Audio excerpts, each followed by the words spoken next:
আমাৰ মন যায় টেণ্ট হাউচৰ 37 নং বিয়া পেণ্ডেল। গতিকে আপোনালোক এবাৰ দেখাব চেষ্টা কৰিছোঁ। যিহেতু আমাৰ ৰাতি বিয়া আছে, গতিকে দিনৰ পৰিৱেশটো এবাৰ দেখুৱাই লৈছোঁ আপোনালোকক। আমাৰ ডেক'ৰেশ্যন কেনেকুৱা হৈছে। ডেক'ৰেশ্যন মানে আমাৰ চিম্পুল, এয়া মানুহ মালিকে চিম্পুলেই বিচাৰিছে। এয়া আপোনালোকক দেখাইছোঁ। ইতিমধ্যে প্ৰস্তুতি হৈছেগৈ অলপ, আৰু কাম কিমান বাকী আছে ন?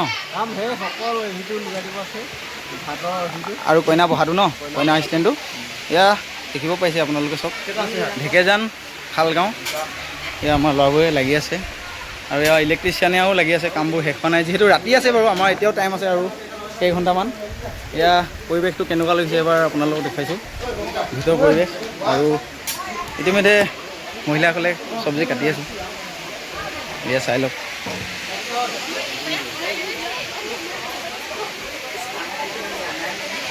এই চব্জি কটাত ব্যস্ত, সেইখিনি বাকীখিনি পিছত দেখুৱাম। এতিয়া সম্পূৰ্ণ পেণ্ডেলটো দেখুৱাই দিছোঁ আপোনালোকক। এবাৰ চাওক, ওপৰ চিম্পুল দিব দিছে, মালিকৰ অৰ্ডাৰ। যিহেতু মালিকে যি বিচাৰিছে সেইটোৱে আমি কৰিবই লাগিব, আৰু অৰ্ডাৰ লাগিলে ক'ব পাৰে।